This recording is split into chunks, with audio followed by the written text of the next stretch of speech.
Meu nome é Celestina. Há 14 anos, me casei com meu marido, que trabalhava em uma oficina mecânica, e a pedido dele, me tornei dona de casa em tempo integral.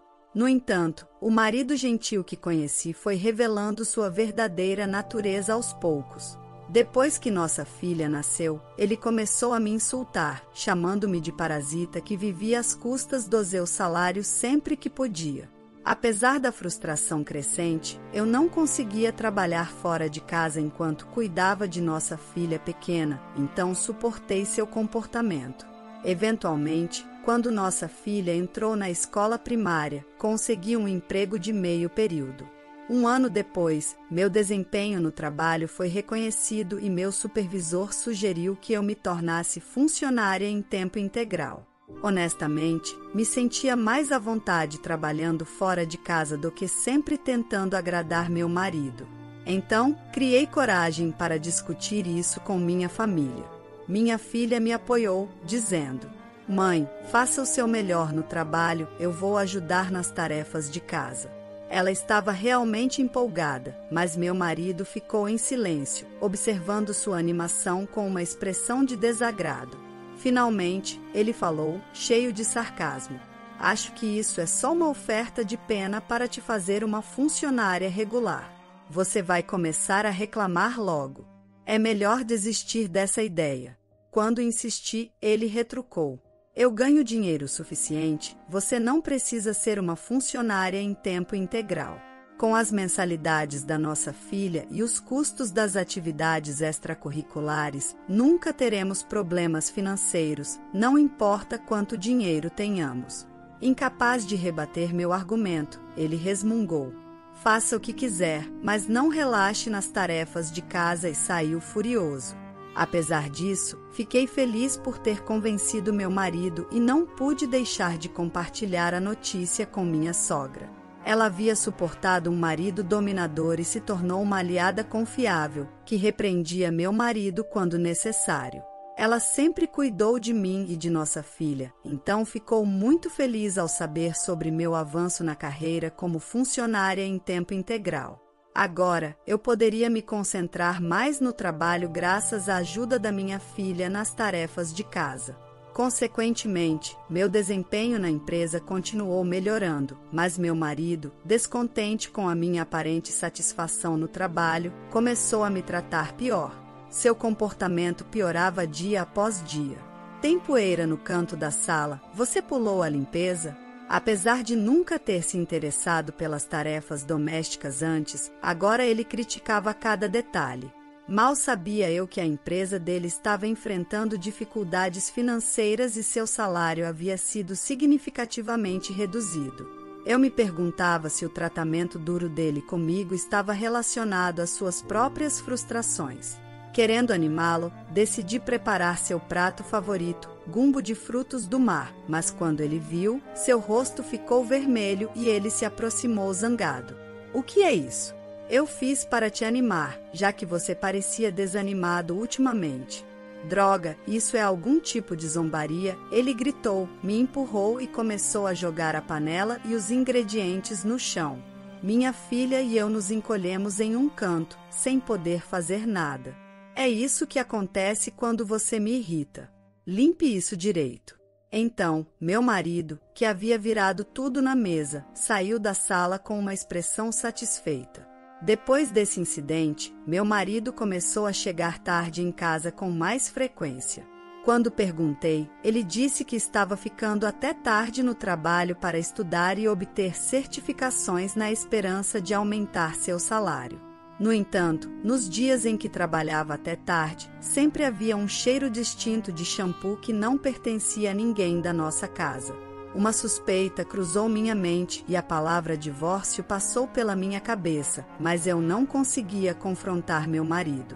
Cresci com um único responsável e tive experiências desagradáveis, então hesitei em dar o passo do divórcio, especialmente por causa da nossa filha. No entanto, algo mudou abruptamente. A atitude do meu marido mudou. Nos dias em que voltava cedo do trabalho, ele ajudava ativamente nas tarefas de casa e até ajudava nossa filha com o dever de casa. A mudança drástica me deixou perplexa. Talvez o desempenho da empresa tenha melhorado e o salário dele tenha aumentado, pensei. Gradualmente, comecei a aceitar essa versão transformada do meu marido. Um dia, algo inesperado aconteceu. A propósito, você não mencionou que queria lavar o carro em breve? Vou fazer isso no trabalho, então me empreste. Oh, eu posso fazer isso sozinha. Não diga isso. Fui duro com você porque o trabalho não estava indo bem, mas não estou dizendo que isso compensa. Deixe-me cuidar da lavagem. Ah, e vou fazer uma inspeção rápida também. Fiquei sinceramente surpresa, porque ele nunca tinha feito tal oferta desde que nos casamos. No entanto, quando olhei em seus olhos sinceros, decidi aceitar sua ajuda. Você precisa do carro para fazer compras e outras coisas, certo? Como a inspeção levará cerca de uma semana, use meu carro durante esse tempo. Eu posso me virar com a bicicleta para ir ao trabalho e fazer compras. Não, dias de chuva podem ser difíceis para fazer compras. Use sem hesitação. Dada sua forte ligação com carros devido à sua profissão, hesitei em dirigir o carro dele, temendo algum acidente. Mesmo assim, ele insistiu tanto que acabei aceitando as chaves que ele praticamente me forçou a pegar. Ainda assim, eu não conseguia me obrigar a dirigir o carro dele, então, mesmo após 2 dias com o carro, continuei me deslocando e fazendo compras de bicicleta. Um dia, minha sogra visitou nossa casa com lembranças de uma viagem. Como eu tinha um dia de folga durante a semana, a convidei para entrar e nos sentamos para tomar chá. Durante nossa conversa, minha sogra mencionou que queria levar as lembranças para uma amiga que morava na cidade vizinha. Ela perguntou se poderia pegar emprestado meu carro para isso. Como minha sogra não possui um carro, ela ocasionalmente pegava o meu emprestado. No entanto, naquele dia, o carro disponível em casa não era o meu habitual, era o do meu marido. Expliquei isso a ela, mas minha sogra insistiu. É só uma viagem de 30 minutos, vai ficar tudo bem. Ela entrou no carro do meu marido e foi embora. No entanto, 1 hora se passou e ela ainda não tinha voltado. Por que ela não ligou? Ela sempre liga quando está atrasada. Enquanto esperava, pensando que ela estava envolvida em uma conversa com a amiga, o telefone de casa tocou de repente. Quando atendi, pensando que poderia ser minha sogra, era a polícia. Eles me informaram que minha sogra estava dirigindo e, por engano, pisou no acelerador em vez do freio, colidindo com uma loja de conveniência próxima. Felizmente, não houve vítimas, mas minha sogra estava em estado crítico e inconsciente, sendo levada ao hospital. Tentei ligar imediatamente para o meu marido, mas ele não atendeu. Em pânico, corri para o hospital. No entanto, as palavras do médico foram cruéis. Este é o ponto de virada, esta noite é crítica. Minha mente não conseguia processar a situação repentina, mas eu sabia que precisava contatar meu marido. Liguei repetidamente até que ele finalmente atendeu. No entanto, sua resposta foi inacreditável. Por que você está bem? Fiquei pasma. Ele rapidamente tentou se corrigir, dizendo que estava abalado, mas suas palavras chocantes me deixaram sem fala. Passei o nome do hospital para ele e desliguei em silêncio. Mais cedo, o que foi tudo aquilo? A suspeita em relação ao meu marido permaneceu na minha mente, mas havia questões mais urgentes. Deitada em uma cama no pronto-socorro estava minha sogra, conectada a inúmeros tubos. Sua aparência sofrida me deixou sem palavras. Apesar dos esforços diligentes do médico, minha sogra nunca recuperou a consciência e faleceu pacificamente. Ela era uma pessoa tão bondosa. No momento em que soube de sua morte, desabei em lágrimas ali mesmo. 1 hora depois, meu marido chegou ao hospital com nossa filha. Eles também choraram junto comigo, lamentando a perda da minha sogra. Observei de longe enquanto eles sofriam, mas minha atenção se voltou para o celular do meu marido, casualmente colocado por perto. Nesse momento, uma mensagem apareceu na tela e o texto curto chamou minha atenção. Meu coração disparou. O plano deu certo. A mensagem dizia explicitamente isso. O que é isso? O que isso significa?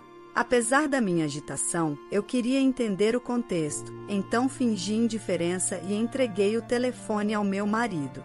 Ei, alguém te enviou uma mensagem. Seus olhos se arregalaram de surpresa enquanto ele arrancava o telefone da minha mão. Por que você está tão nervoso? Sua resposta foi evasiva. Ah, obrigado, pode ser algo urgente, vou verificar lá fora. Com essas palavras, meu marido rapidamente pegou o telefone e saiu. Por mais que eu quisesse segui-lo, não podia deixar nossa filha, que ainda chorava, sozinha. No dia seguinte, o funeral da minha sogra foi realizado solenemente e, depois, a investigação policial concluiu que a causa do acidente dela permanecia desconhecida. Gradualmente, a vida cotidiana voltou ao normal, mas eu não conseguia esquecer a sensação incômoda sobre o conteúdo daquela mensagem. Então, um dia, cerca de 1 mês e meio após o funeral, enquanto a cerimônia de memorial da minha sogra se aproximava, criei coragem para verificar o telefone do meu marido enquanto ele dormia. O que descobri foi uma verdade horrível. Será possível que uma alma tão gentil como a dela tenha perdido a vida por causa disso? Minha mão tremia de raiva enquanto eu resolvia buscar vingança contra meu marido. Chegou o dia da cerimônia de memorial da minha sogra. Após o memorial, meu marido se sentou com os parentes em um jantar, relembrando memórias com ela. Observei friamente a distância. Conforme o álcool fluía, o rosto do meu marido ficou vermelho e ele pareceu notar meu olhar. Incoerente, ele começou a me confrontar. Ei, o que é esse olhar? Está secretamente feliz que minha mãe se foi porque você não gostava dela? Isso não é verdade. Ela sempre foi gentil com nossa filha e comigo. Eu a respeitava. Então, por que você emprestou meu carro para ela naquele dia? Se você não tivesse se metido, ela não teria se envolvido naquele acidente. Meu coração se partiu com suas palavras. Eu já me culpava inúmeras vezes por aquele incidente, mas não podia suportar ouvir isso dele, o verdadeiro culpado que manipulou as coisas para causar o acidente. O verdadeiro culpado aqui é quem adulterou as coisas para causar o acidente. Adulterou? Do que você está falando?